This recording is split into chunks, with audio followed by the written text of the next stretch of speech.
Okay, well, welcome to April's Astrophotography Group's meeting. We've got some new folks and a bunch of some longer timers anyway. Okay, I'm going to go back to the agenda real quick.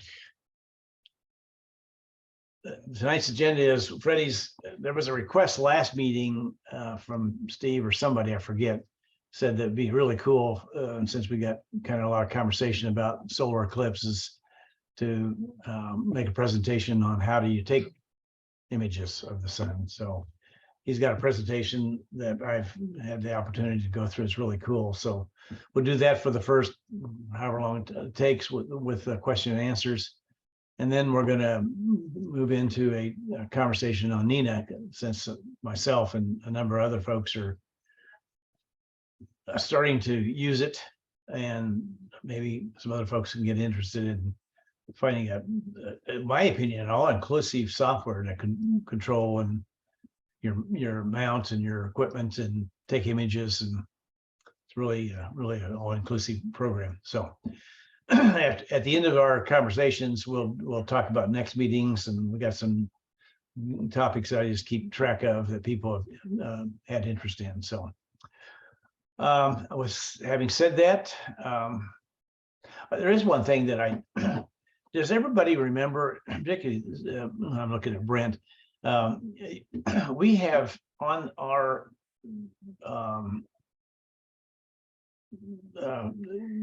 what's a big drive, Rick, our cloud drive. Rick and I bought 4 full data sets from Martin Pugh. And there's really good data that you want to practice your new skills in PixInsight, and they're on the drive under Astrophotography, whatever their sets, and they're just they're the Tarantula, the Sculptor Galaxy, Rick's favorite, the what I forget what it's called, but they're all right there. They're available to anybody on this that is a member, and which is the people on this group mostly, that will get them access to that drive. But if you really want to hone up your PixInsight skills, that would be a really a good one to do. So how do I give the screen to Freddie to take over? I can click on share screen, and I think that I got it. Okay. Yep. Okay. Do you see it? See the sun? Yes. Okay. Let me put this back here. And why is, give me 1 second because resume. Okay. Let me see. Okay. Well, imagine the sun, and that is one of my pictures of the sun. I tried on this presentation to only use own pictures, so it was kind of start digging and finding stuff. But here it is. So first, let's talk about the agenda and what are we going to do tonight. We were talking about safety, solar filters, white light, specific wavelengths, the methodology, and the hardware. And that picture is me on the day of the total eclipse. As you know, to taking images of the sun, you have to be in the sun, and you have to be prepared, fresh clothing, a hat, and you don't see, but even the cameras in this picture have a hat. There is a piece of white cardboard on top of the cameras, so they don't get too hot on the sun during the eclipse. So safety first. Never look at the sun through an optical device without proper filtering. This includes telescopes, binoculars, and any kind of camera. Even reflex camera can damage your eyes or force your naked eye. The only safe moment to watch the sun is during the few minutes of the total eclipse. So let's talk about solar filters. We have basically two types, wide light and narrow band. And let's talk about those. Wide light are filters that you put in front of the scope. And as you see, Merrill, here we have, and we were talking about this. Did you see my mouse? Yes. Okay, you see that this one has a glass. It's a special glass covered with a special compound made of metallic particles. And this one on the bottom here, it's a film filter. The difference, major difference beside the durability is that the filters of film give you a whitish light, while the ones with glass give you a more shaded towards the orange graduation. Okay, you see that I used to have these for all our observing sessions, but then one day a kid was almost touched the film filter when we were doing observing in Shelby Farms, and that got me scared and said, okay, no more, I will buy glass filters. Okay, there is another type of filter that is a Herschel wedge. They are expensive. I don't have one, but they are expensive and they work very good. You don't need a filter in front of the scope, but those work for especially a small telescope. If you put a Herschel wedge on a C8, you will damage the scope probably. And for narrow band, well, this is the cheapest, and and give you very good images when you adapt it to make images. The Coronado PST. This is in H alpha, and it gives you a red light and give you very good images of the prominence and the surface detail. Both Coronado Loom have components to direct view the IPs and with some modification take images. In the case of the Coronado, this model came with an eyepiece holder that was longer than the normal. And in this case, if you put a camera here, it will not focus. So I had to use we use a lathe in a friend's shop and remove 3 millimeters from this eyepiece holder here. And we move this screw lower so we can use it for imaging the sun in H alpha. There are other filters but are more expensive. That is a calcium and other wavelengths. But the most common is the Coronado PST, and they started using it a while ago. Okay. One thing is very important, and the person on the presentation on Friday say that before looking at anything through the telescope, be sure that the filters are in good shape. There are no pinholes or the light is extremely bright, because that can be dangerous. So now let's talk about the methodology. We use the Lucky imaging method. We take many frames as possible and as fast as possible. So you reduce the effect of the turbulence and discard the frames that are distorted due to turbulence, okay? During the morning, it's much better than the afternoon because there is more turbulence, because the hot air rises and gets in front of the sun, okay? The videos that you take are saved in two formats, mostly AVI and ECR, and both, if not compressed, better, because then you will, when you compress an AVI, you lose definition and you lose details. For white light, you can use a color camera. For narrow band, it is recommended that use black and white cameras to get the best results. We will discuss it later. Once the video is finished, the next step is processing, centering, calibration, stacking, and integration. Here is important in calibration, you take, if possible, flat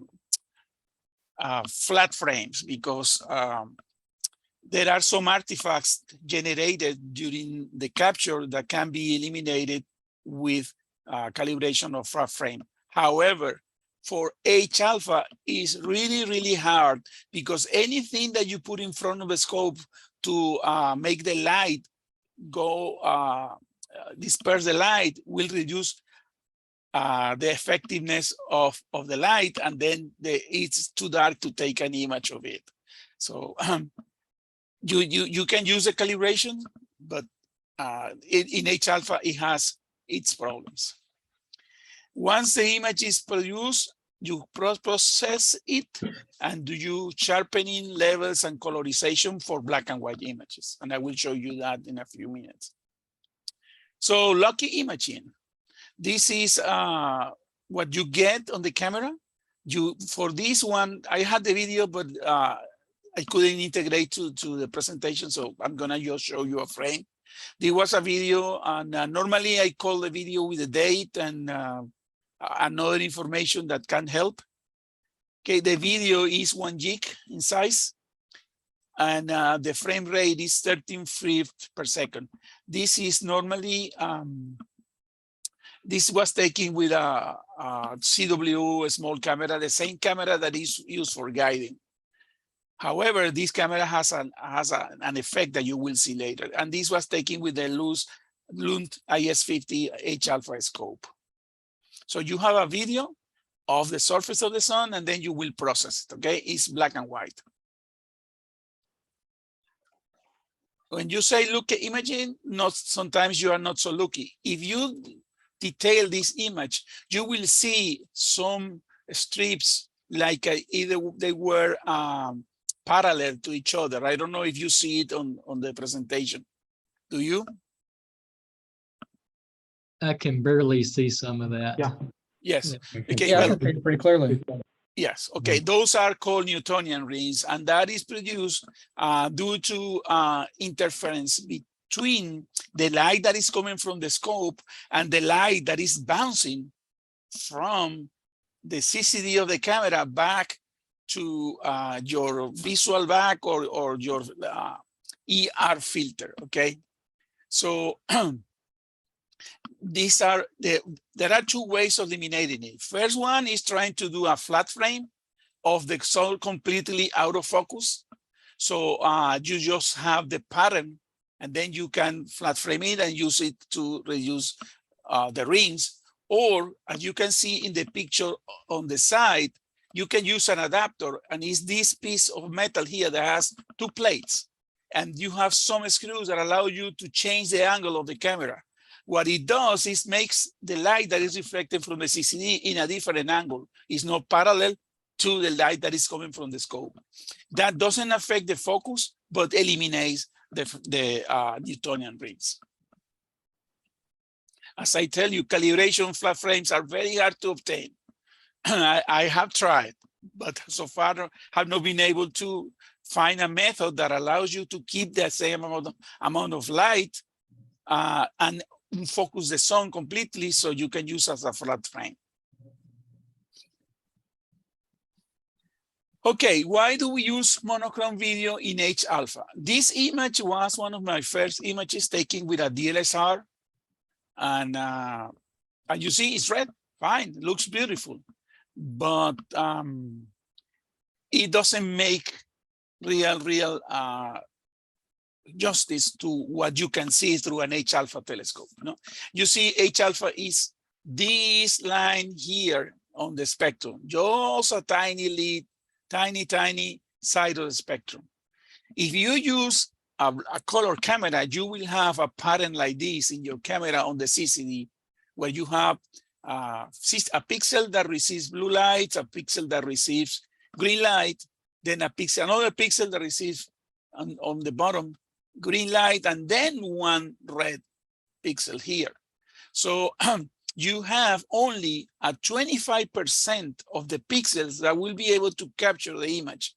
So first of all, your resolution is smaller because you have the pixels separated. And second, you are losing a lot of the information of the other pixels. But as the pixel is not perfect, there is a spill and there is information that gets blurred to the other pixels, and that causes that the image loses resolution and loses quality, and you get the image smeared. So if we use a black and white image, all the pixels can receive that red light and the image will be much, much better. So next step is how do we process? For solar, I've been using a software called AutoStacker. It's a free utility and it's very easy to use. You click one on open, open your image, then you decide what type of stabilization you are going to use. Depending on what, it will allow you to select a point to use also as the anchor for the image. And then it will make all the estimations around that. Then you analyze the image, and after you analyze, you get this graph that it will show that shows you the quality of the frames. Normally, I set a number of frames that crosses with the 50%. Okay, so in this case, if I were to process the film, I will use 75% of the frames because 75% of the frames have a higher quality than 50. And that is shown by this green line here. So, oops, sorry about that. So you select that, you select the, in this case, I selected 50% of the frames because I wanted really, really a very good quality image. And then you click next step. It will show you the best frame of the image. It will show you here. And then you have to select the number of points to consider in order to do the stacking. Okay. No, normally you tend to use the minimum amount of points needed to cover the object. There is a problem. I couldn't get an image of the point selected, but in this case, for this image, I selected 24 and it placed like 400 spots in the sun. Okay.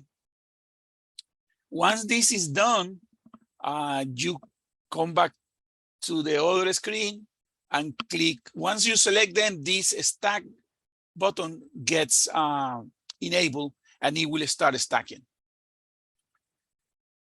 At the end of the stacking, you will see that it generated a folder that is called ASP75, or where the number isn't the quality the number of frame of quality you wanted. Okay. So in this case, it will generate that. And you see that I have here another video that is different. Okay. And that is the video of the overexposed sun. As you see here, it's the same image. One image is the one that I showed you earlier, and the other to the left is the overexposed one. The idea of the exposed image or video is to capture all the prominences. Okay, you process this one the same way that you process the other one, and then in Photoshop you join them together. Okay, you know, there is a trick. This always is a little bit bigger than the other one. So in Photoshop, you will make it a little bit bigger, maybe between 5 and 8%. So when you put the image on the right over to the image on the left, it will cover all the overexposed sun and leave free the prominences. And that is the case here. Okay, in this case, well, I'm showing you because I don't have the image with black and white. And in this case, you see that I have a macro that colorizes the sun. And this effect of colorizing, this parameter for colorizing the sun are inspired by a friend of mine that passed away a few years back and showed me a lot and teach me a lot of solar imaging, Jan Timmermans. So I just have my image in black and white, and then I click colorize and apply, and then it will apply the macro. I have the parameters if you want them. So for post-processing the final product, you will apply the curves and leave leave, if you want to give it a little more sharpness or improve the contrast, you can do that. Okay. Any questions so far? Okay. So on the hardware side, well, the good thing about solar images is you don't need a super high expensive camera to take images. You just need a lens, a solar filter. And as you see, this was my first eclipse as an astronomer. This is a Casio camera with a mid ETX 70 telescope and a solar filter that I made at the time. And if you see, that is the picture that you see there in April 5, 2005. It was an annular solar eclipse. It's a little bit fuzzy because these cameras do not have the ability to use remote shutter. So you have to set it for 2 seconds, shoot it, and take your hands off the scope and wait for the best. Okay, but that is what I got with that one. Okay. The software for processing, I use Photoshop, but you can use GIMP with good results too. Okay. One thing, MAS has a video on solar observing too, so you can enjoy that video too. In summary, imaging the sun is fun, easy, and you don't need a camera capable of generating. You just need a camera capable of generating video and a scope with no more than 400 millimeter focal length. So, and thank you. By the way, this was the best picture that I took of the sun during the eclipse in 2017. Thank you. Any questions? Yeah, what is your favorite telescope to take solar imaging with?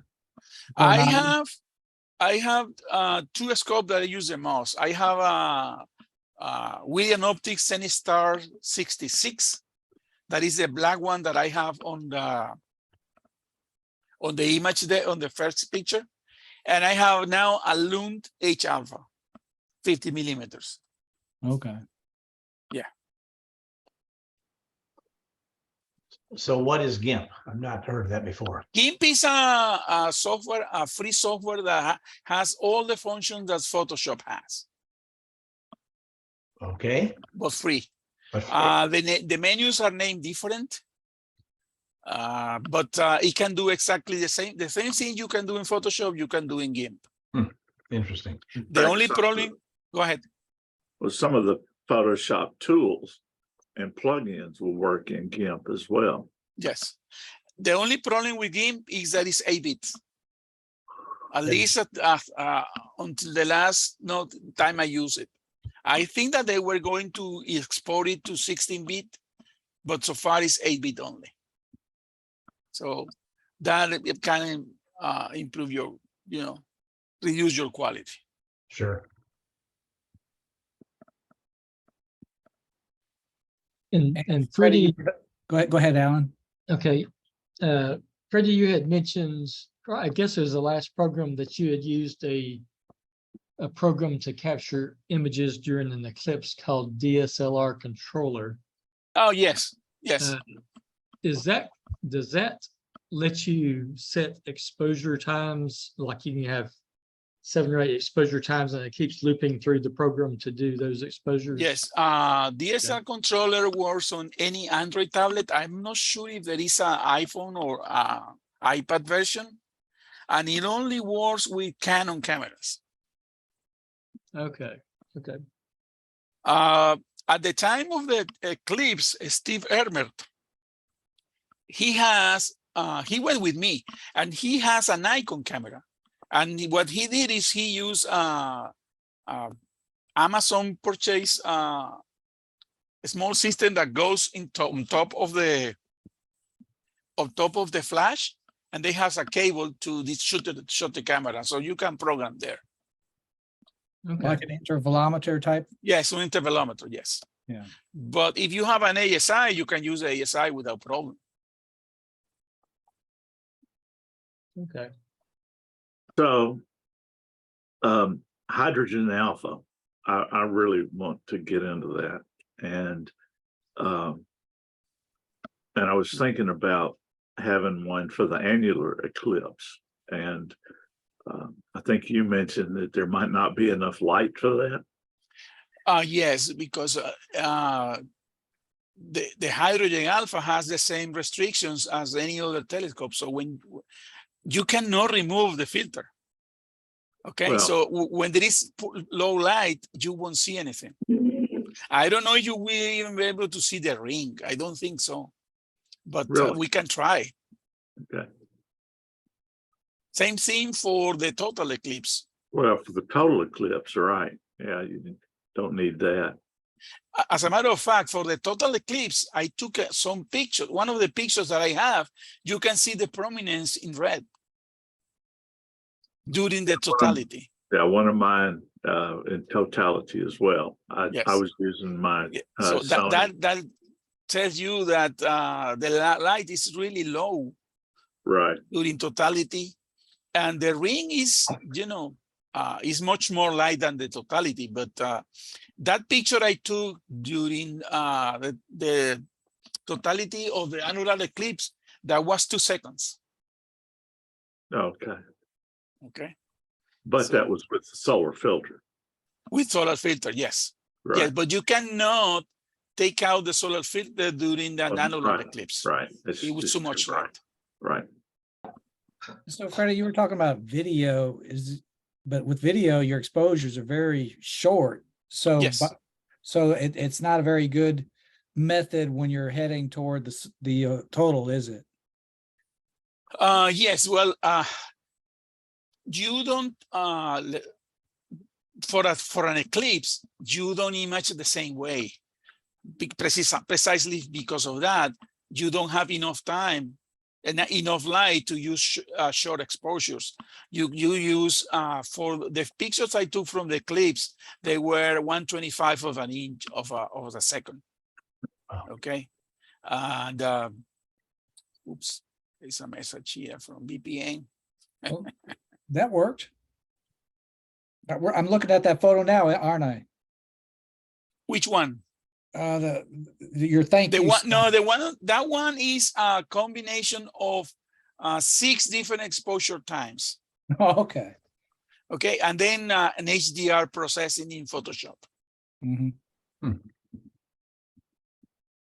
Really cool. So yes, when you are going to, for the eclipse is something different. You will take individual frames.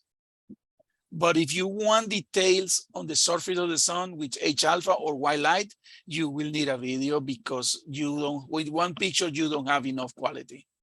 Mm-hmm. You need the. We need 2 telescopes pointing at it, don't we? Yeah. I have another, but I haven't used much. I have an OTA MIT ATX 125 that is to zoom on solar spots, but I don't have it used much. It's very hard. The seeing has to be very good to use that scope. I have the filter for it and everything, but I don't use it much because the results are not good. Hey, Freddie, have you used Daystar Quark? No. Okay. What is it, Kenwar? It's basically a standalone unit which you can put it behind your any refractor and make it a solar. Yes, and some of those need power.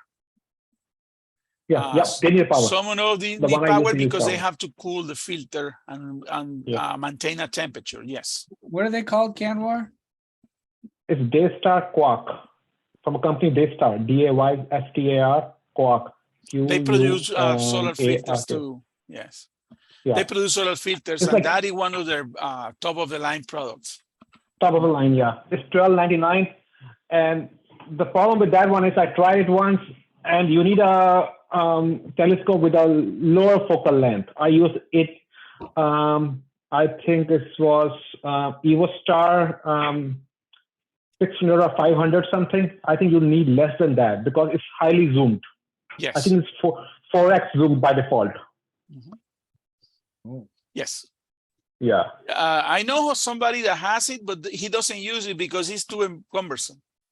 You have to put Yeah, it, let it allow to it's a pain. stabilize temperature. It takes like a half an hour to stabilize, and yeah. Yeah. I tried it and it's a painful process. So I just gave up. Yeah, they want you at F4, Ken. I'm looking at their specs. They want you at F4. Yeah. They don't want F4. I think you need a F10 or something. I think if I'm not mistaken. Well, if you want a range, yeah, the range is F4 to F8, but they highly recommend lower. I think what they say is if it's like F8 or something like that, then you get a much more detail. If it's less, then it's not that detailed. So that's what I researched at that point. Mm-hmm. I think that the modern H alpha telescopes, of course, is a telescope just for that. So you lose some of the abilities of your systems, but that will be a telescope just for solar observing. But it's worth it. I have had fun with it and I love it. Yeah, you should. I've used Lunt 80 mm or 60 mm with a double stack. It is a good fun for a few months. But after a few months, it's same thing. It's same sun. It's no change. Rick's in the market to buy that Canwar. Yeah. I already sold it last year. I think within the last 4 or 5 months I kept it. I used it 3 or 4 times. That's it. No, it's not worth it.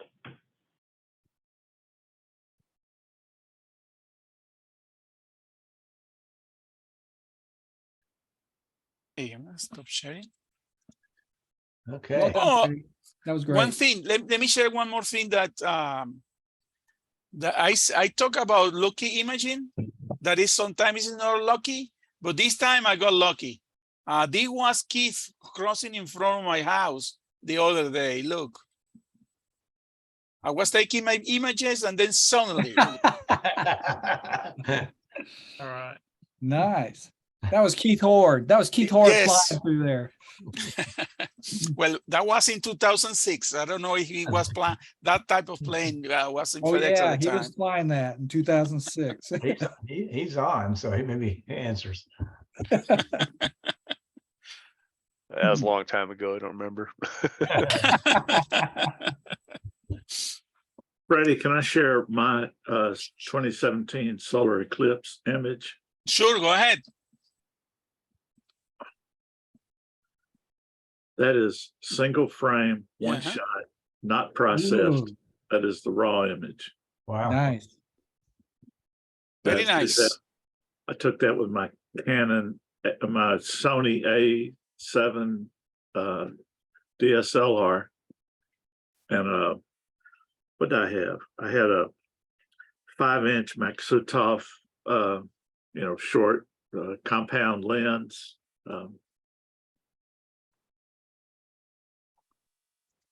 Very nice. The Sony camera has got something called high dynamic range shooting, and basically it'll take 3 shots in a row real quick and combine them to give you a better dynamic range. But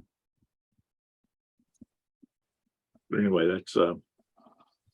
that was pretty much it, I think. One of them I do have prominences showing, sticking out. Yeah, there's one of them, and there's the other one right there. Oh. Like I said, these are unprocessed, just the way they came off camera. So anyway. Okay, let me share me now, and I will show you one too.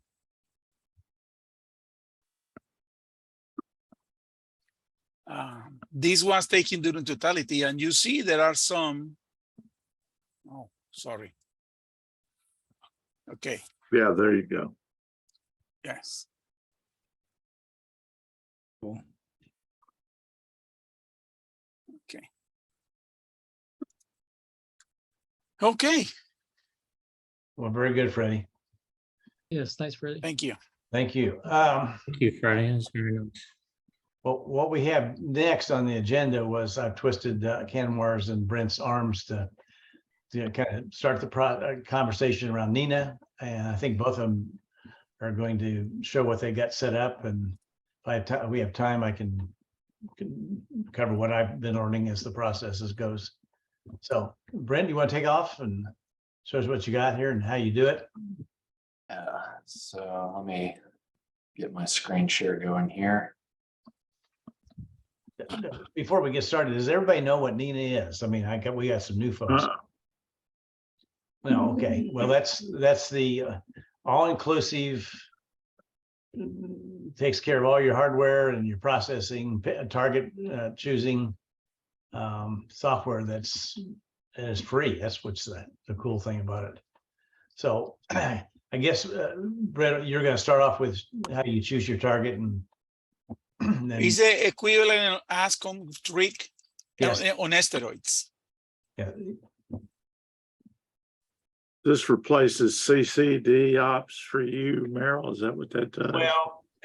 well, for mine, I used to use, Maxim DL, and then Yeah, the overall Maxim DL. shell program was CCD Commander. Right. And this is all one place. You got some, it's a little bit different logic, how it all fits together. And so I had to relearn the logic. That's why I'm going to try to learn from Brent and Canwar here. I can show you what I have. But somebody gets started in this stuff. This would be, in my estimation, start at the ground floor with this. Because you can start simple and then you can build to complex and does everything. Doesn't do the processing, but the capturing up to the place where you have the raw images. And I got started with it, and I'll open it in just a second. I'm just going to open it from scratch, and I'll just show everybody what it is and how I connect my stuff to it. But I got started using Nina probably in February. I've been using Sequence Generator Pro for a couple years, and then I finally made the switch to Nina earlier this year, and I certainly wish I had done it earlier, as nice as it is. I'm using a PC right now. I actually have this set up outside. I left my scope out from last night. I don't know if it's still cloudy outside or what, but I'm hopefully still reasonably aligned. So I'll just kind of show you in real time. But I'm remoted out to my PC. It's sitting out in my driveway right now. And I'm just going to unpark it right now. And I'm going to open up the Nina application. So again, Nina, it's just this is a Windows-based application. I'll let it load up here and I'll kind of show you what it looks like as I get all my equipment connected. A second to open up here. This in the background is Cart to Seal. It's what I use as my planetarium software to find my target that I'm looking at. So I'll show that in just a second. This guy. Okay. So you All right, start so- those programs before opening Nina. I generally do. You don't have to, but I've just out of habit before using Nina, I had to do it all one at a time. Technically, I think you can do it all in the app as you're going along. But inside a very quick tour on the left menu here, you've got different types of options. I'm going to start off on equipment. And then this is what allows you to connect to all different kinds of equipment. So I'm quickly going to walk through and show you connecting to stuff one at a time. This is the camera I want to connect to, and there's lots of different drivers and things to connect to different kinds of cameras. So I'm just going to say connect to that. And it's going to connect to my 2600. I'll go ahead and tell it, hey, go ahead and cool to -10. And this is exactly what I do at any session. So just kind of showing you. Next, I'm going to connect to my filter wheel. So I'm just going to pick my filter wheel and tell it to connect, and it's going to allow me to switch between LRGB and then my narrowband filters. And then I can, if I want to tell it to change, I can do that here. I'm going to tell it to connect to my autofocuser. So I've got the Pegasus Focus Cube. So I'm going to go ahead and let it connect. Some of these I don't have, so I'll skip over them while my focuser is connecting. But If you've got an auto rotator, you can connect to that. Come on, Pegasus, what you thinking about here? There it goes. There it is.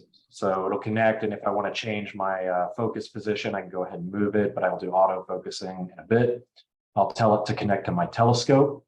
So this allows me to slew or set my tracking rate or anything if I wanted to do that. Usually for other Windows users, I do this from EQ mod, but I can do it from right here inside of Nina as well. My guider, I use PhD2 as my guiding software, but there are other options you can connect to as well. I'll tell it to connect. If I had some extra switches or gauges, I could connect to that. If you've got a flat panel, you can connect to that. I don't have either of those. I'll connect my weather in here as well. If you have a dome like Merrill has, you could connect to that. And other equipment. So basically I start out on the equipment side and I just kind of move all the way through and connect all my stuff. There are a couple other ones here. I don't do much with the Sky Atlas or framing yet. Maybe Canwar can Brett? show us. Yeah. Before you move out of equipment, was it hard to like download drivers, and does it give you a good aid to make sure the initial drivers are good for hookups? Nina itself does not, but I've used all the drivers before. So like with sequence generator and other stuff. So like for this camera, I just had to go to the ZWO site and install it. And then as soon as I do, it just shows right up in the app. Okay. So drivers can be tricky. I think that's probably one of the benefits with the ASI Air. It's all just naturally baked in. But I rarely have problems with the drivers. You just go install, make sure you got the right one, and then they just kind of show up. I had difficulty finding the one from my camera, Steve. This S-Big it wasn't real obvious where to get it. So I do lots of searching, and finally it works, obviously. I was ready to give up using Nina because I couldn't find it. Oh, wow. Okay. Yeah. So, but once you do find it, that could be the tricky part. But yeah, once you find it, it's there and you're good to go. Excellent. So I'll skip down here. There's a lot of options that you can configure just to kind of show you. I've got different color schemes. This is one of the nice ones. So if I'm outside with my laptop, which I rarely am because I'm inside where it's nice and warm or cold depending on the night, but you can set color schemes. I'll just kind of show if you want to switch to red view. It's real easy to design what you want that view to look like. There's a lot of different equipment settings. So I've got my telescope in here. I've got my filters defined. I can set different criteria on autofocus. I mean, I'm going through this very quickly. I don't have a dome, but you can configure if you've got those settings. On the imaging side, where do I want to save my pictures and what format do I want them to be named? How do I want to handle meridian flips? How do I want to do plate solving? So there's lots of different configurable things in here. I'll tell you, I haven't really touched much of any of these things. I'll probably get myself into trouble. So most everything is default, but lots of different things you can do here. I'm going to go to the imaging tab next. So this is where I spend most of my time while the imaging is going on. I'm going to show, I took a screenshot of this, I think last night or the night before, just to kind of show it in action. Basically, once I set up my sequence, and I'll show you what a sequence looks like in a moment, here I'm able to see, okay, here's the last picture that I took. It does a little stretch. You can see some of my little dust motes on there, but I can see here's the status of my focuser and the current position. Is it currently focusing or is it not? Here's the filter that's active, and if I wanted to change it, I could do that. Here's the telescope tracking information. Here's my current weather information. My guiding is coming in from PhD2. I can track the HFR of the stars, so how kind of clear and focused, I guess, my stars are over time. Some statistics on the image itself, the status of the sequence, and then if I want to go through and look at the image history. So this is what, just in real time, if I'm sitting here watching my results, this is what it looks like, and then my picture will just kind of pop up here in real time. Question, Yeah, where do you get the weather? so I'm getting mine from Open Weather. You can go get just like a free API key, and you put that in, and then just connect it and tell it your location. Interesting. And your sequence detail? Yeah, are you going to show? Yeah, I'll go over and I'll Okay. show that. So the sequencer is the other area that I spend most of my time. And once I've got actually, let me just go ahead and do this. So let's just say I want to aim at, I'm just going to pick this one right here, and I'm going to tell my telescope to go ahead and slew over there. So I'll let it move. It's outside now, and it's just going to point over there. I guess it's starting to get dark enough. Maybe I can actually see this. So I'll show you from the imaging perspective. Let's just leave it on loom. Let's set it to maybe 2 seconds and a gain of 200. So I can take a quick single snapshot if I want. Just let that load here. Still cooling, so. Too bright. Never mind, it's not dark outside. Hold on. Let's get this down. Let's just see if I can. There we go. Uh-oh. Did I leave my cover on? I think you left the cover on. I did. So, well, I'm not going to walk out there and deal with it right now. So, but what I would do right now, hypothetically, my star is somewhere in this view.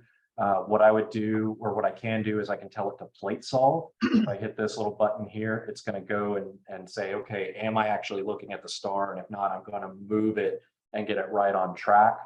And I don't know, did I get a screenshot of that? I don't think I got a screenshot of that. And then I can also tell it to autofocus. And this is what an autofocus run will look like. It'll take several individual shots, and then I'll find my most in focus shot and kind of get me where I want it to be. So there are some other things that are on here, but again, autofocus, plate solving, and images are the main ones I look at.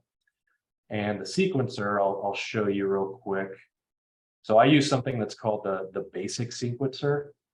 You can do some advanced things, but typically this is where I would say, all right, what am I pointing at? I'm pointing at this star right here.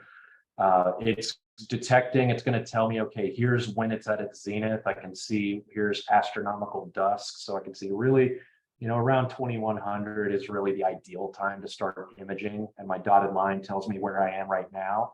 So I'll usually kind of keep an eye on this to see when I can start it. I can tell it to wait and start later, but usually I'm paying attention and I'll just press start when I'm ready.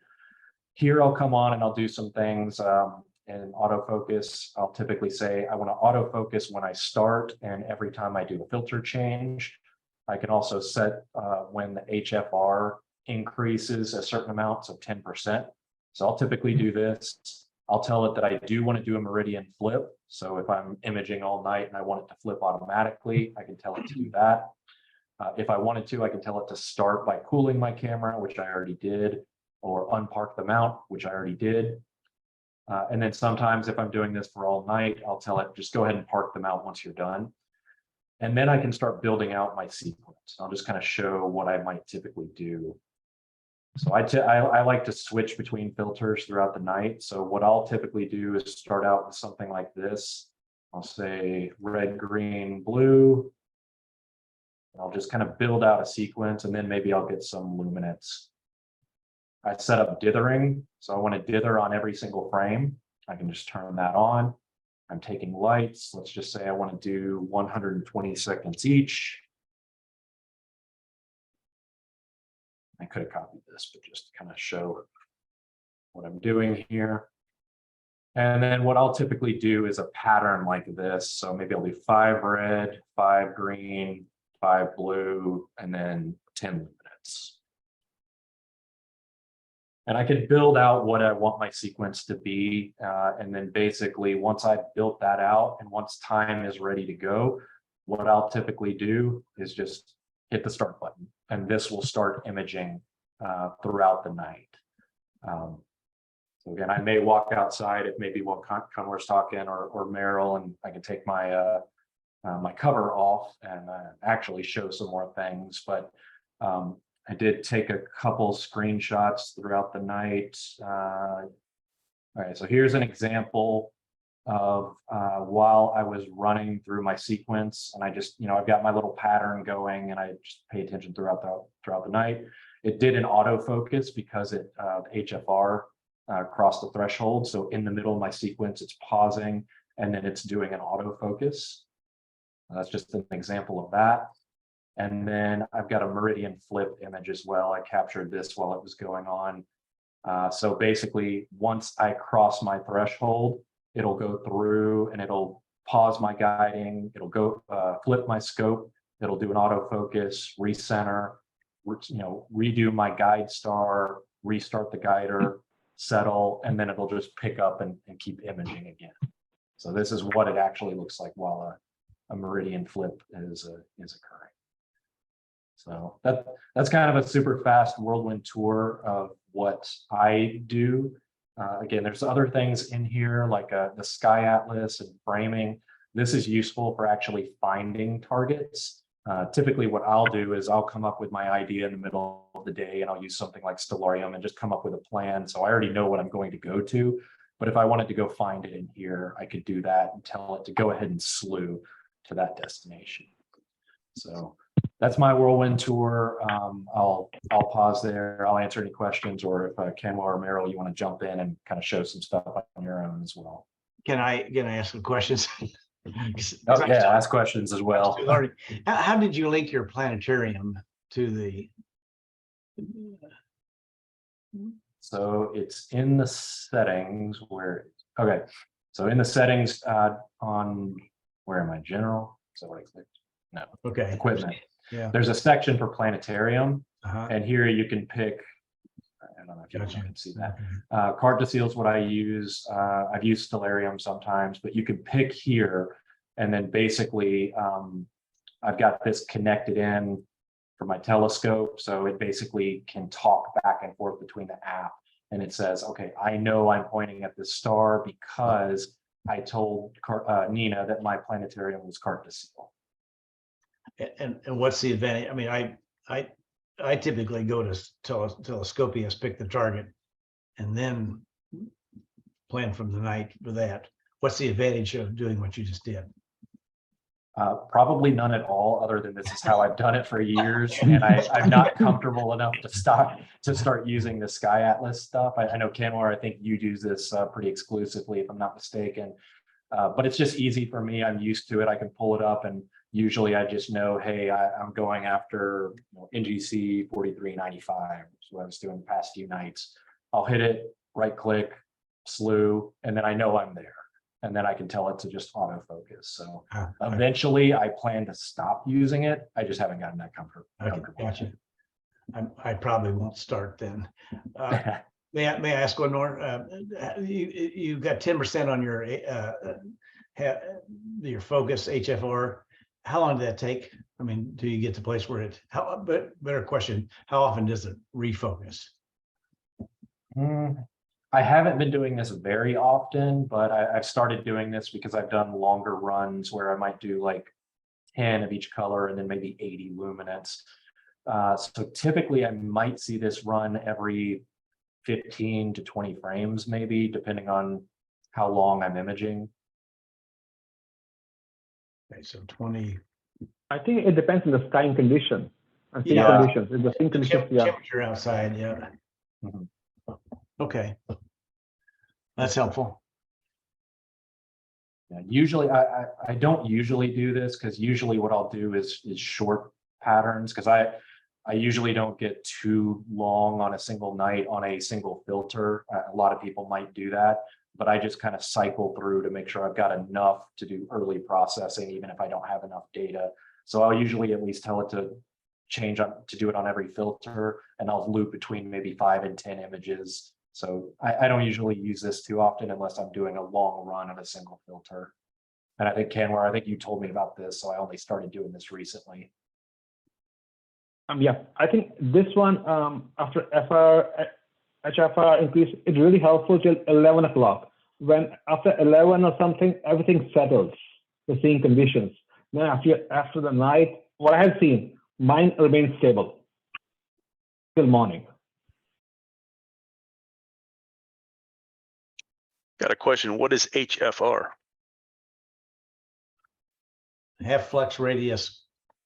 But Oh, I knew that. Sorry. Yeah, I knew that. I think it has to do with the flux of the star, and it's halfway down the diameter of it. I mean the radius of it. Yeah, I guess for dummies like me, that's kind of how pinpoint circle your stars are, right? Yeah, Yeah. Yep.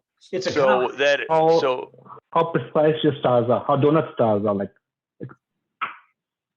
it's a common way of that a lot of the focusers use to find focus and focus programs.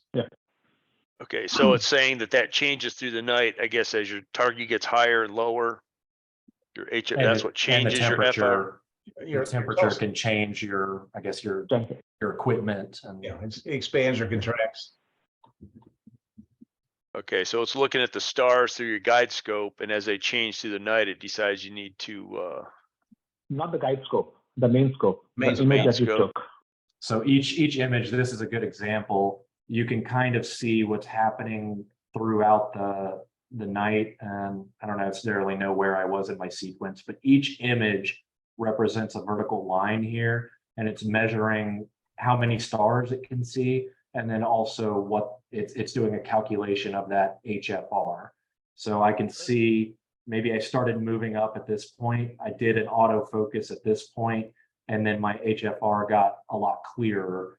And then what you'll see is it'll gradually build up, and then you do an autofocus, it drops, build back up again, autofocus, then it drops. so as you're imaging through the night, the stars are changing size, but the autofocus brings it back down. Mhm. Well, Changes in Not temperature the stars, change the the conditions. focus. yeah, it's conditioned. Got another question is, now you're running remote desktop. The Nina app is actually running on a mini PC at your computer, right? And Correct. what we're looking at is a remote desktop into that PC.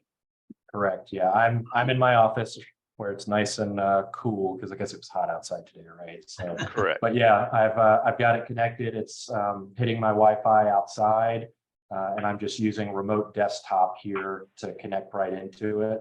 Yep. You can use other tools like TeamViewer is a popular one, Yeah. but since I'm at home and it's easy, I just use remote desktop. Yeah, no, I got RDP. And it's saving it right to your, so there's no downloading a USB the next morning, because it's sending all the images over your Wi-Fi right onto your hard I drive don't. for processing tomorrow. Yeah. You can do that. I don't. Basically, I go when I'm done for the night, I go pick up my scope and everything. I bring it back inside. And then I've got a little a USB drive, and I'll just hook it up, copy my stuff off, and then I'll clear it out, because I don't have a massive hard drive on my imaging computer, but I'll move it off of it every so often. So it's not saving over your network onto your main PC all night long. It's No. it's saving it's saving on the mini PC USB outside, and then in the morning you download the USB. Mm-hmm. Yeah, and this, like, I haven't cleared it off in a couple nights. You can see I did M106 back in March and so on. But Right. each night I'll just go drag these onto a hard drive, so I've got them, and then I can reference hit them on my other PC. Right, And but if then you I open up go a to- folder, on your main PC to your home network, that mini PC could be downloading those, I could. Mhm. and then it would save you 2 minutes. It could, but it could also mess with my Netflix streaming at night. My kids would yell at me. So Oh, yeah. Very important. exactly. Yeah, but each of these, so like when I set the target earlier, when I'm running my sequence, it just kind of builds it up. So on the computer, each time it'll just build a folder and of the lights, and based on the filter, it'll just drop it into the right place. If I go into my luminance, It'll just build out a, here are all the luminance that I grabbed for the night, but each one, this is how I organize all mine. I've got the date I captured, the name of the target I was going after, and then it's just all split into my lights, flats, and dark flats. So it's ready to import and process right away. Right. Yeah, I could see Brent. I could see a app somebody could build that would organize all of these subs and everything. It's kind of Brent, are you doing the flats and the dark every night? I do, yes. I don't do them at night. I usually do them the next morning. I probably can get away without doing them like I did the past. So every day, But basically. I do them every time. I've had enough weird things happen that I'm just like, it'll take me 5 minutes. I'll knock it out and just have it. 5 minutes. How come 5 minutes? If you're taking darks should have the same exposure time as Oh, no, the not darks. lights, right? Sorry. No, only Oh, the flat, the darks, I've got a darks Okay. library. So I'll just leave my camera on and recreate all my darks maybe every Okay. 3 months or so. Okay. But I Okay. haven't taken darks in a couple months. Oh, okay. But Each of my session, I do lights, then flats, then dark Oh, flats. okay. Oh, okay. With that weather API, could you set up parameters to open and close domes? You absolutely can. And that in the basic sequencer, oops, I'm in my image. In the basic sequencer, there's probably things you can do in here. I don't have a dome, so I haven't really gone looking for it. But there's something called the advanced sequencer. And I know this is where Merrill's really been doing some cool stuff. And I'll just kind of show, I've got a couple in here. This allows you to build just a very cool sequence of things. I've got, and so you can drag and drop, here's a basic sequence I have. So I'll typically, once I've done my polar alignment, I'll click the button that says to unpark and I'll set it to set the tracking. And this little sequence here, all I have to do is go polar align. And if I've already picked my target, I can just say, okay, wait until astronomical dark is done, then go unpark, track, set my filter, slew, autofocus, and then I'm ready to go. And then I could say, then actually start imaging. Yeah, but that's there's lots really of cool. things in here. Yeah, here's some dome controls. So if weather is cloudy, closed dome, you can build all these types of scenarios into these advanced sequencers. I don't take a chance if there's rain anywhere close in the forecast. Yeah. I don't take a chance. yeah. I was saying, how about if it's gonna rain, send me a text. You can do that. Sure. You can do that too. Yeah, there's Yeah. this is a plugin called Ground Station. I can there's- say send there's me a plugins. text or send me an email. Oh, look at that. Well, darn, I was joking around. That's okay. Well, Yeah, think send about an email. Harold. I mean, if say you bought a rig out in Arizona, and you're remote, that would come in handy. Oh, yeah, if you want to really long, long distance rather than 100 feet behind my house. Yeah, that's right. It's different. But I don't take much chances with equipment. But neither does anybody else, I will think. Well, I can, that maybe segue into it. My advanced sequence. Kendor, do you want to step in here, or I can? Sure. Okay, go ahead. I will fill in up whatever Brent skipped. Let me share my screen.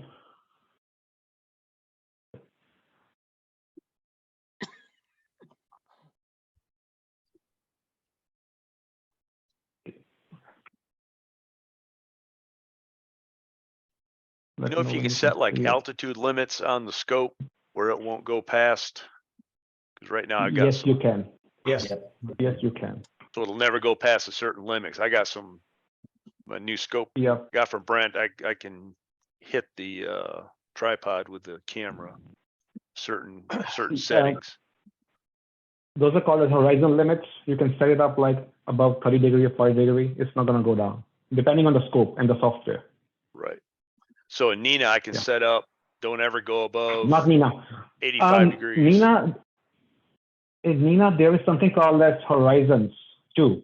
You can create a horizons file in Nina. I'm not sure where, but there is a place, I need to find out. I read about it. So, so there's a way in Nina I can set so it'll never ever go above 85 degrees or something. And Yes, you can set the horizon. It's called the horizon file. horizon file. Okay. Yeah. All right. Okay. Good to know. But you really want to be Yeah. at 85 degrees, Keith. Well, no, what I would do is I would get in my garage and I would see what the limits of my scope is to hit that tripod. We'll put a And then I'd pier want- on it. Well, yeah, that's obviously I ordered, I would like to set up so it doesn't hit it. When I Yeah. get back into red cat season, Yeah. I got to worry about it. But Yeah. Okay. So everybody can see my screen? Yep. Okay. So I'm not going to talk about the equipment. He already talked about it. From the Sky Atlas. Here is basically a search of anything which is visible in the sky, depending on your whatever you want looking for. Like if I'm looking for a cluster or a planetary nebula or anything, I'm going to search that. Or you have constellations, coordinates, everything. Then you can just hit search. Other thing that you can do here is, hold on, let me. You can define the ascension axis and declination axis. There's something else called, hold on, altitude. Yeah, that's what I do. Like how above is around your horizon. Like I basically look from something 30 degrees above. So you can set that and then search. Hold on, let me see.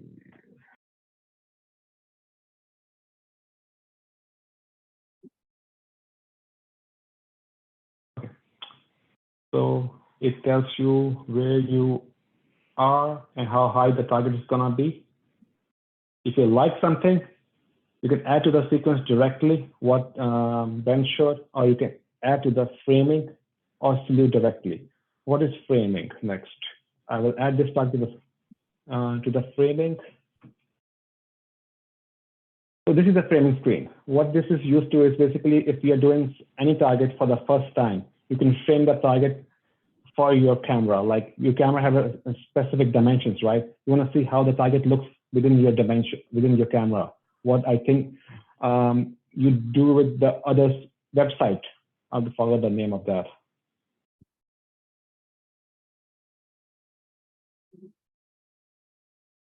Slow. If I have this target.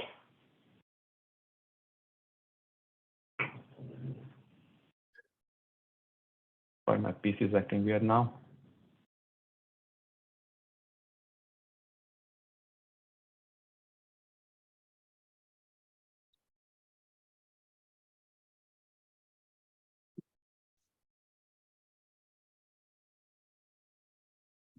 It's stuck. Hold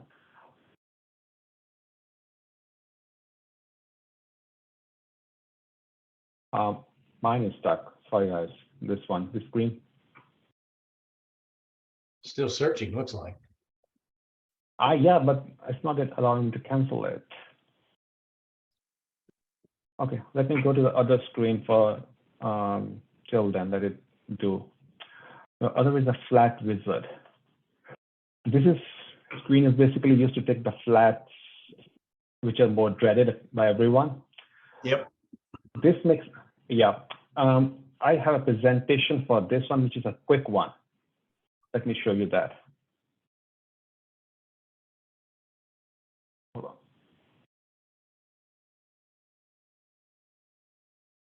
on. Yep. So what does the flat wizard do? That screen. It basically lets you automate the flats. The flats are only flats and dark flats, not the darks. Darks you still take from the main sequencer screen. What it does is basically does a multiple focus points depending on your panel and then gets you the flats. What you need for this one is either the two things. The flat panels like alternate flatman, which is adjustable dimness on that, or you have a tracing like that, which is a static, which you can get it for Amazon. What we define here is how many flats do we need to take, this number, and how many dark flats we need to take. Then a binning, depending on what binning you are taking the captures. It could be 1 by 1, 2 by 2, 3 by 3. Then the gain is defaulted to whatever you set on your camera when you initialize the camera and the equipment. And then this one tells you where you want to slew the scope to. You want the scope to be vertical when you take the flats because you want to keep the panel at the top. If this is vertical, this way. So wherever you want to do this to zenith, to west or east, you set that and click that button. That scope is going to slew to the zenith. Then this option is visit mode.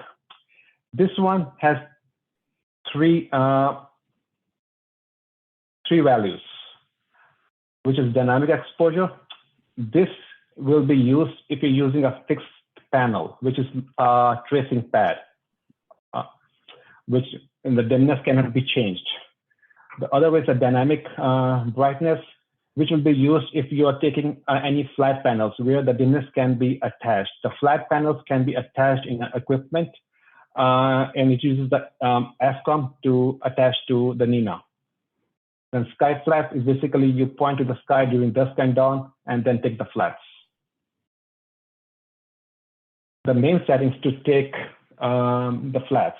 You can do a flat either as a single mode or a multiple mode. In a single mode, you have only one filter, which basically is using for your color cameras, or if you have color camera with a enhanced filter or a UV filter. And if you have multiple filters like Brent, then use this option. What the settings here are, the flat minimum exposure. Like what is the minimum exposure for the flat? 1 second, 0.1, it can go to 0.001, any value. Then if it's not able to meet that minimum ADU exposure, it's gonna how much max it can go and what will be the step size of that one. Well, what happened? This is step size. And it has to meet the histogram mean target, which is the ADU. ADU is analog digital units. It's basically is defined for each camera. By default, it's 65K. So to create a flat and to meet this exposure rates, it needs to be around 50% of that 65K, which is around 50K, 30K something. You can keep a tolerance of how much you want to keep. 10% tolerance is okay, it works. Once you have defined this, then you basically hit the start button. That's all. Only thing that can happen in the next screen is if it doesn't like your exposures, if the screen is too bright, the panel, or it's too dim, it's going to ask you to make the adjustment and start again. So you can see this kind of errors. Your flats are too dim, which is basically your light source is not bright enough. And it's going to tell you over here the current mean, what you need to go, and all the stuff. You can play with these adjustments, how much exposure you want to keep it, how much the max size and everything, and the mean tolerance. Once you make the change that you think will be able to meet the current mean, you do a reset and continue. What you do is basically reset the settings, whatever you're going to enter a new one, and then it's continue taking the flats. Initially, you will have some like hit and trials. You're going to see it's too high, too less. It's just playing with these two values, the minimum exposure or the max exposure. Like I have noticed for luminance, the minimum exposure is really 0.01, 0.001. And for oxygen, it's like sometimes like 2 seconds. So depending on your each filter. And you can set this individually for each filter. Once it completes this, the other good advantage of this flat wizard is it basically creates all the flats first for all the filters. Then it's going to give you a pop-up like this, cover the scope. Then it's going to create all the dark flats in one go. So after this, your dark and you can set where they're going to be the darkened flats in your Nina imaging. Dent already showed that. So that was flats with Nina. Let me see if my Nina. Before you leave there, did I hear you say the sky flats? Can you do sky flats? You can do that, but I have never done that. Never done that. I have done, I have both tracing pad and the other one, the Flatman. So I use both of those. Okay. Well, the one, Yeah. the 65,000 number is the full spectrum, but I would recommend for everybody's camera, do the analysis with SharpCap. The rule of thumb is 30 to 50% of the full well capacity. Yeah. And Yeah. that varies with gain and it varies with camera. So 65,000, that way more than mine would be. I have about 50,000 were my settings. So I normally shoot for about 20,000 on the ADU for my sky flats, but it doesn't matter. But so Yeah. each camera has a different full well capacity. Yeah. Yeah. So so if I'm not mistaken, I didn't have to define it for any of my cameras. I think Nina itself takes it when you attaches the camera to it, connects the camera to it. It auto-populates the value for me every time. okay, so it calculates what you're saying. Yeah. Okay. all Because right. if you start Nina, oh my, this is not working yet. So it should have the values, everything, all the information over here for the camera. I think it does have everything. So it knows how to populate that value because I had never defined the value myself. But that if you get, don't you have curves with your camera that shows you where depending what your gain setting is, that shows you the full. I have it, but I have never seen the curves. Okay. do you have any trouble getting your flats right? I'm not that technical. It's working, it's working. Okay, I'm going to leave it like that. If it ain't broke, Yeah. don't fix it. Yeah. Okay. So this screen is back. This is a framing screen. This comes in handy if you're doing anything for the first time, any new object for the first time, or if you have taken the some targets previous night. You want to capture at the same everything back again at the same coordinates. Basically, you should not mix match.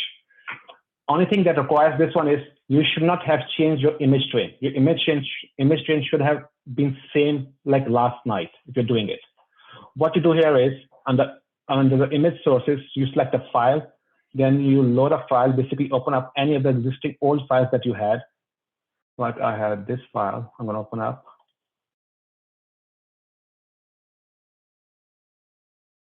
It's going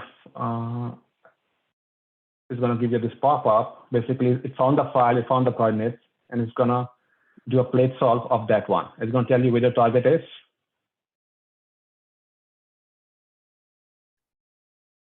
This one. And it's going to tell you how much is your rotation of your camera. This rotation of the camera, basically, it helps you later on when you do a new target. Because you should not think your camera is at rotation 0, because you're going to just spoil your whole new target. This So once you have loaded if your, you've got one of those, what I guess ZWOs, got a rotator. Pegasus has a rotator. yeah, that comes into You can picture. just Yeah, load the if you don't have picture it, and rotate and figure it out. Yeah, but for me, like I don't have it, so I kept it same. So for me, I know where the rotation is. So what my next step is, either I do a slew and center. It does a place solve everything over here and centers the point over here. And then I do add to sequence. The other option I do is I basically go here, add to the simple sequence. Then I do a slew to target, center target, start guiding. These two, and that's all. Set my target and run. It's going to do focus, it's going to slew to center, it's going to do everything. And other thing here point is, depending on the time you set over here, like I set it for 500 seconds and I have 10 targets. This point is going to show you how much time it's going to take for this set to complete. This comes in handy, especially if you are looking for like, how much should I add to work till 6 o'clock or 5 o'clock in the morning. So you can add more targets to it. Oh, I still have, now I can work to 247. Let me add 20 more. I'm going to go till 4 till here, depending on that. So you can see this one to adjust your sequencer for the night. The other thing here is in the framing. Let me show you for the new one. I have this target.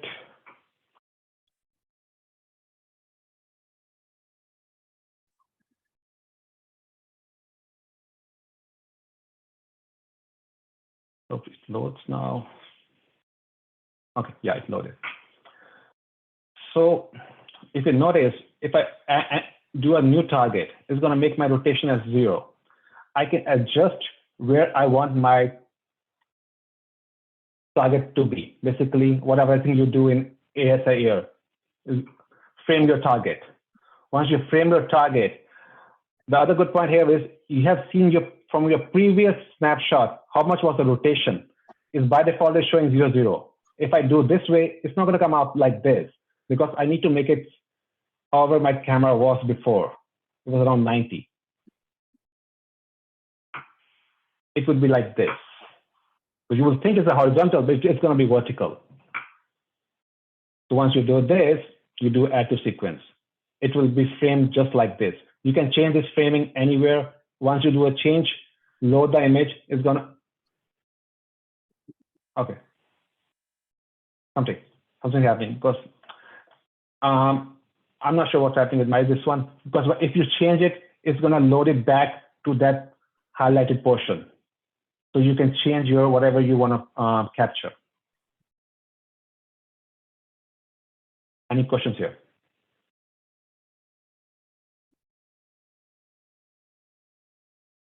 That would really help you with mosaics. Oh yeah, mosaic is like basically you have it over here. How much you want to do? I've done it once. You want to do vertical panels to horizontal panels. So this is going to be your mosaic. How much overlapping you want to keep? And once you add to the sequence, you can save the whole sequence. Like this is a mosaic I added, whole panel. So you can save this, the whole mosaic. The next time you again open it up, it's going to load the whole coordinates back again.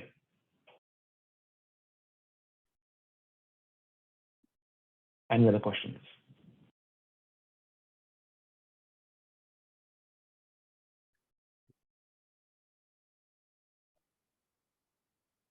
We good?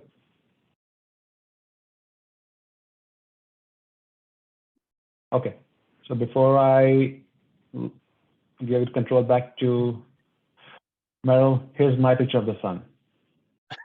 Wow. What do you think? Cool. Beautiful. Yeah. Okay, I'm gonna give control back to Very Meryl. nice. Okay, well. Yep. Meryl, it's back to you. Okay, well, I was actually just showing you some live stuff, what I'm doing, but I'm having trouble with my dome. I can still go to, I think, if I can find my screen here. Okay, well, I'll show you my sequence the way I did. I've learned how to do it. This is, mine's a little different than everybody else. Mine's in a dome, and I've got some other equipment. And the equipment I have, we'll start at the top. I have the camera and a filter, of course, the filter wheel. I do have the plane wave focuser and the plane wave rotator, because I keep mine in alt as mode, and it has the rotator that keeps it lined up all the time with the absolute encoders. And so I really don't worry about we had earlier conversation about clouds. I don't worry about clouds because I don't have a guider to worry about. I just lose images. So I do have a remote switch, which is, if you got equipment off in a distance, having I assume you're seeing the screen. Maybe Yes. Okay, good. And I can control, I have cameras out in the observatory, and the different things I turn on and off, the dome switch and the main power. And I actually have a security system out there that automatically comes on at 10:30 and goes off at 8:30. So I don't have the weather. I'm going to look into that. Then with my dome control is what I'm having trouble with tonight, and I'll have to deal with that later. And so, like Brent, well, let me show you the sequencer. this is kind of like the mainframe for all the things that I may want to do. So you start with thinking, what is it you want to accomplish? What do you want to start with? What do you want to accomplish in the middle? And how do you shut down? So what I start off with is just kind of make myself some notes, make sure all this stuff's connected. You see, if you look at the annotation, and I do that right before I do anything else. There is a global trigger mechanism you'll get into. That's why I asked the question about how often do you focus. I do an autofocus every 2 hours, whether I need it or not. And that's probably out of habit as well. It doesn't change much because for the plane wave, because it's made out of carbon fiber, and so it doesn't change much. It may need it every 2 hours, an 75, 80 micron adjustment, but I do it anyway. Maybe I'll try the HFR method just to find out. Anyway, so I got the initial instructions. It cools it. And I do it, and I do it different than Brent does. I typically plan out a target that I'm going to get 25 hours or 30 hours worth of exposure. That's kind of my rule of thumb. So I do a night that's like all lume, or maybe I do share between RG and B, and depending what the target is, maybe the narrow bands. But I tell it to set the filter to lume, run an autofocus for the first time. And then once you've run the autofocus for the first time, this trigger here does a countdown. If you see it over here.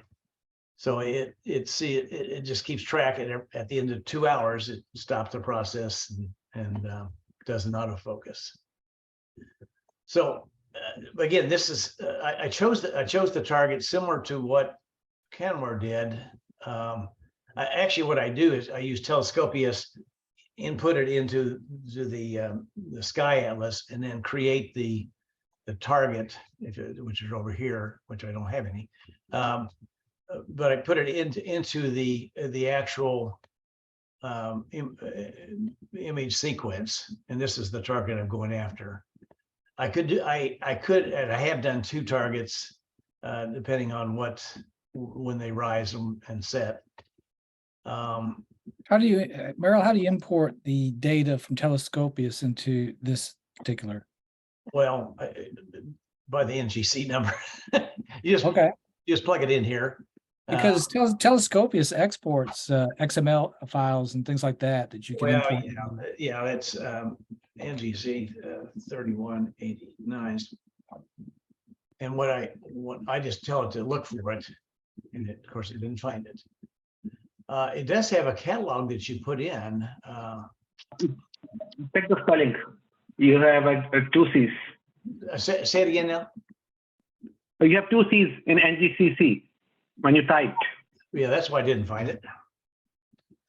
But you upload files that has pictures, and you can add this to the sequence. You see, I found it, and then I added to the sequence. You can even slew to it like we've talked earlier. But so I choose 1, maybe 2 targets to put in my sequence. And so I tell it go to the initial target. The filter is the same as what I used earlier at the beginning, because you'll get an error if you have lume here and you try and tell it to go lume again. It says there's an error. So then I'm going down to the actual taking of the images. And the way I set it up is that there's the target, which we just saw. I loop it for 2 hours. I could do it, since I'm going to do nothing but lume tonight. I could do it just one of these segments. But my logic is that just in case there's some minor amount of drift in the pointing, I'll run it for 2 hours, and then start that process all over again and point it again. because I've got the same thing here. Or if I choose to do a second target, I just change the coordinates and it off and running. Now, if I change a different target, then I've got to add a autofocus in there. Because you want to, if you change targets, you want to have another focus routine. So I keep doing this. I got another 2-hour segment here. And then finally, my last one here, I know that I really don't want to go below 30 degrees at the horizon, because you start to get all kinds of distortion. So one of the commands, rather than tell it to shut down at 2:30, for example, you just say, when it gets down to 30 degrees, you're done. That makes sense? I'll keep moving here.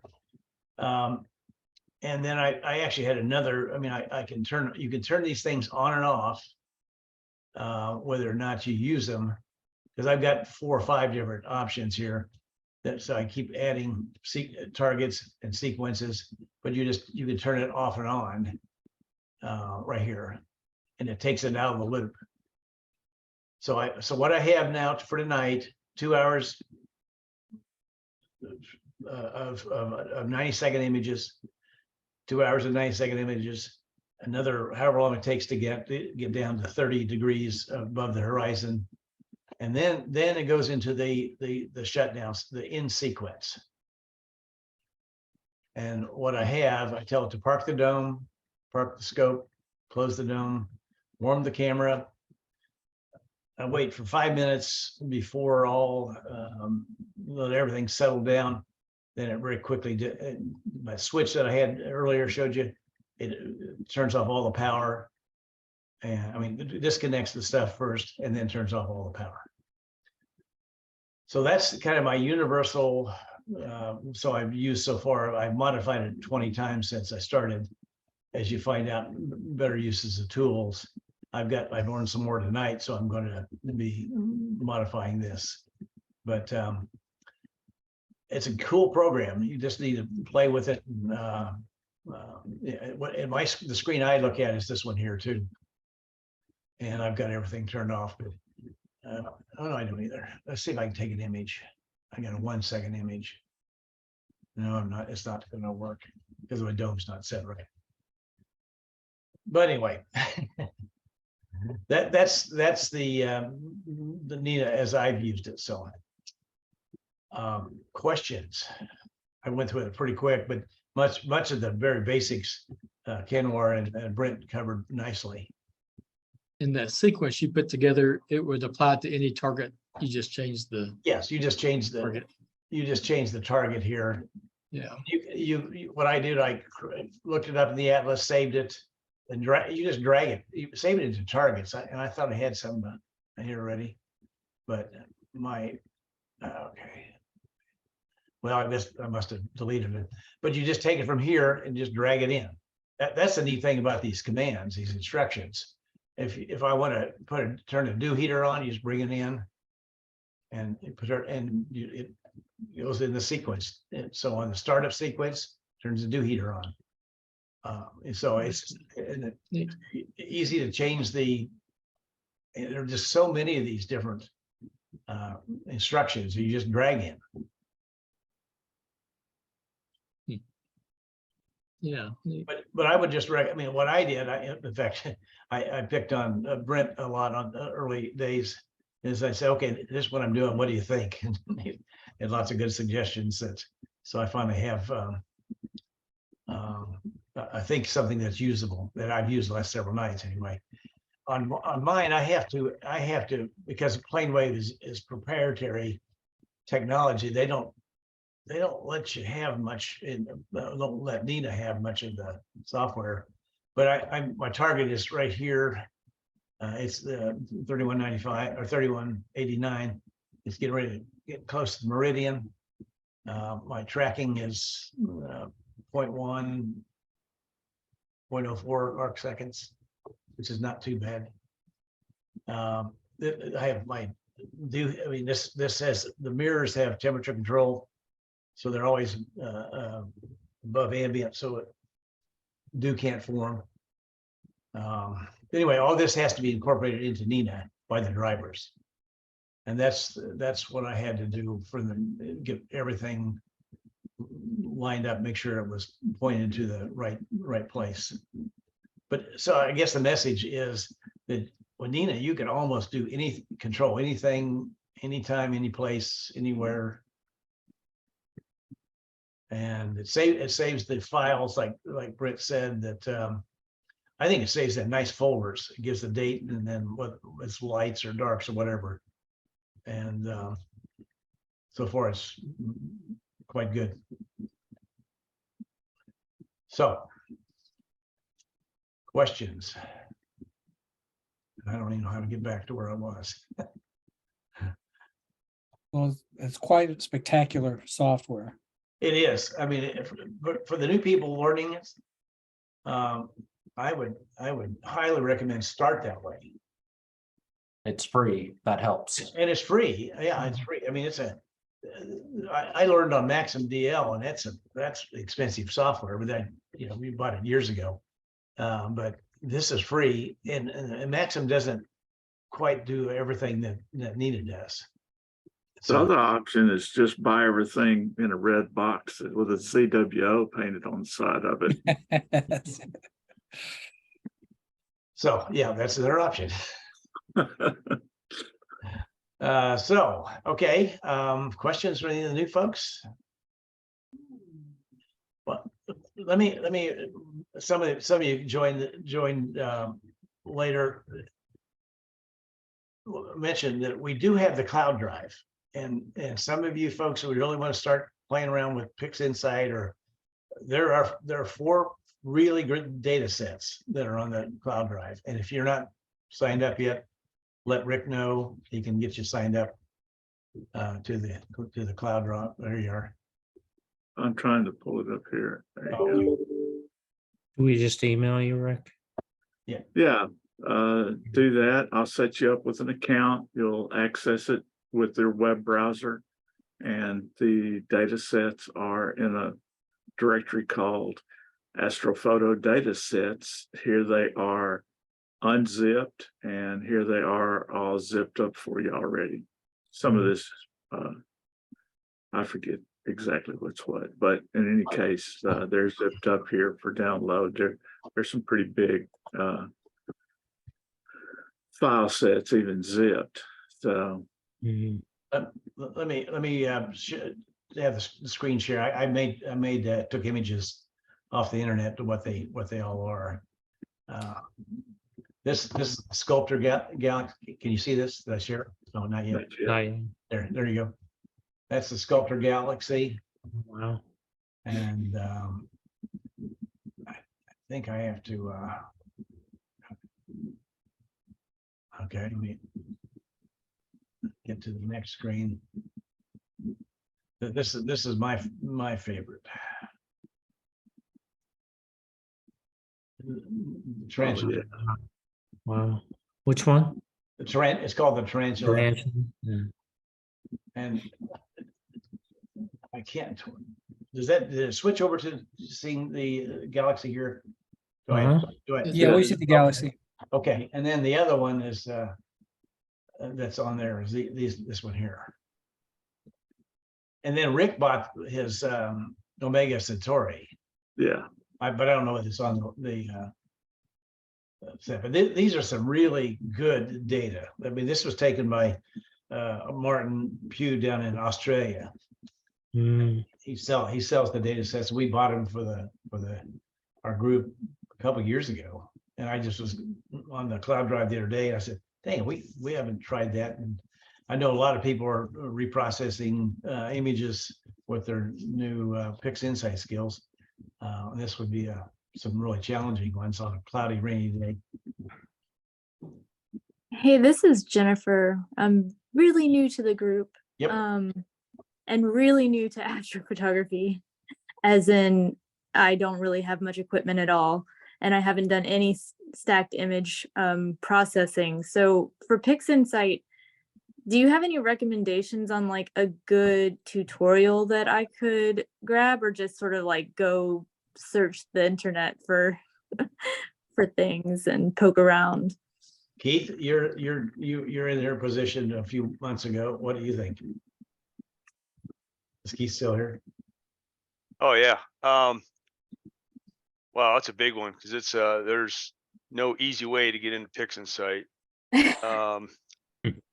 I ended up paying the $60 for the fast track, the Adam Block Studios fast track. There's you pay $60 and there's a bunch of videos he has, and he literally just walks you through starting it. But I still, I had to do a team viewer session with Merrill to get something usable off my PixInsight. I'm still working it. So Yeah, there's just a ton of videos, and I Yeah, bought a YouTube book. I've videos. been reading the book, and I've watched a few YouTube videos, but I don't even have the software right now, so it didn't do me much good. Yeah, Freddie's trying to, yeah, there you go. Well, Jennifer, when you got some light, just post on the group, and somebody will set up a Zoom session. All right. Okay. I'd be glad to spend time with you. Keith was, a good student, and it was some good learning, I think. PixInsight, yeah, Warren Keller, he does good work. He was one of the early ons. Adam Block's probably the best of them, but that's my opinion. But Okay. Yeah, Good no, to I'm probably going to try to make a couple of videos with the stuff I've been doing just as I kind of use PixInsight like a sledgehammer. I've got some stuff that works, but like once you figure out the intricate stuff, like that's the really hard stuff. But I can run a set number of things and get outcomes at this point. So I've got some pretty solid processes that seem to work so far. I'm pretty new at it as well. I've only been messing with it here for probably 2 months now. And I've almost finished redoing every single image that I've taken on Maryland Canway. Y'all will appreciate that. And it's been well worth it. well, I want to see you do the tarantula though. When you have some time, Brad.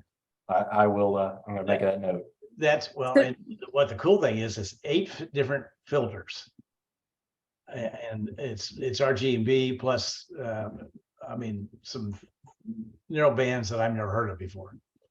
He's combined them all in the thing. So something to play around with. Okay. I think go ahead. So question. Sorry, this is Les. So I have a question about that. So PixInsight, that's kind of like Photoshop for astrophotography, right? No, So it's Mandarin. It's closer to Mandarin, learning Mandarin. Mandarin. Yeah, I get that.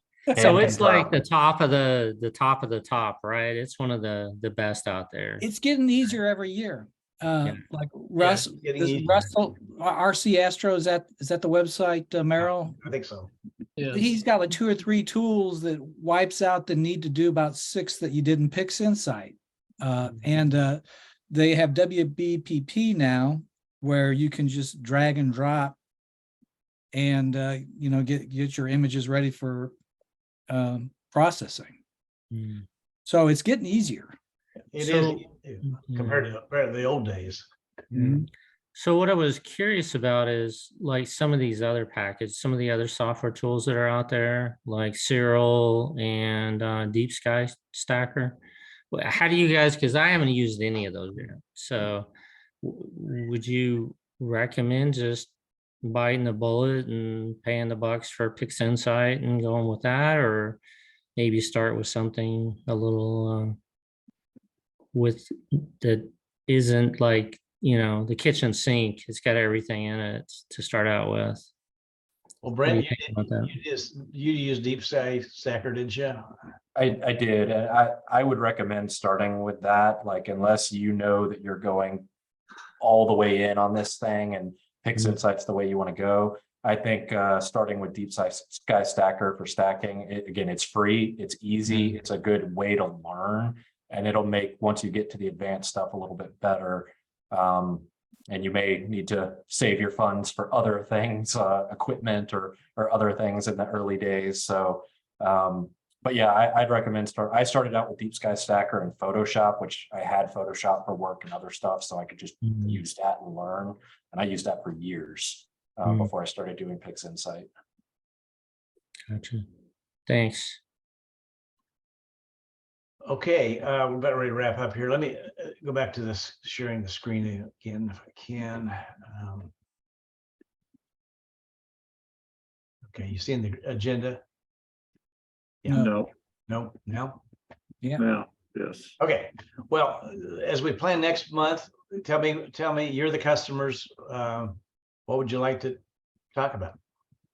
I mean, there was, I think, I don't know, it was Morris or somebody, one of the newer folks said he would like to learn more about telescopius. That was me. It was Les. It was Les. Okay. Yeah. I use that all the time. And I think everybody uses it at least to some degree. It's Yeah. a good tool to pick your targets. I was just poking around on it this afternoon, looking to see what's available. And yeah, it seems like it's very, very useful. Okay, is that a good topic? We Okay. spend a half hour on next time or 45 minutes? Conversation like this? Okay. Evan was going, at one point in time, was going to demonstrate how he did a fabulous job, actually probably one of the best on the internet of capturing and processing M31, particularly with all the hydrogen alpha, but I've not heard from Devin lately. So I think it was Clay was talking about the big amateur telescope where we each take a target and then blend them together. That's a kind of a group project. And then some of the others here, guiding with PhD. Does somebody else have something? Oh, guiding with PhD. The conversations on taking mosaics. Then there's some of the other tools here that we had, and portable power supplies. So, what's your choices? Anybody? Everything. Everything. It all sounds, I mean, useful. When you're just starting out, it's all interesting. So I probably can contribute to portable power supplies. No, you can't. Well, we could. probably the only thing I have any experience with, but yeah, I just got a new one. But Jennifer, do you have any just thoughts what you'd like to see? I feel like I kind of voiced what he said, when you're first starting out, everything's interesting. I don't even have anything but just my Canon DSLR and a tripod. So, That's I'm really new. Look at the meteorite this section. There's an article there on taking star trails Oh, cool. Yeah, I will do that. That's cool. with a Canon camera. Perfect. and there's doing nighttime landscapes where you get the silhouette of trees off in the distance, and the Milky Way or something going overhead, doing some long-term exposures and getting that done. And then once you nailed that down, we got a guy in the Memphis Astronomical Society that would set up a shot like that and then go paint the trees with a flashlight. Oh, cool. Which is pretty cool. Yeah. Yeah. That sounds really neat. But you got those are great fun to ideas. be had with just a Canon, with just a camera and a tripod. Yeah, I don't know what I don't. Oh, go ahead. Yeah, I always bring my Canon out on a tripod just to take shots when we go to Burton Sugar Farm, and then I have the telescope taking, the deep sky stuff. So I play with both at the same time. Yeah, it'd be nice when I have a setup like that. I don't know when that'll be, but yeah, I don't know what I don't know at this point. So everything is interesting to me. Cool. Okay, well, how about we do some telescopia stuff, and maybe we can get Rick to talk about portable power supplies. How's that? Sure. Okay. Sounds good. All right. Well, folks, thanks for joining us tonight. And this will be recorded or posted on YouTube here soon as I send it over to Jeremy to do so. So I'm gonna stop the recording if I can do that.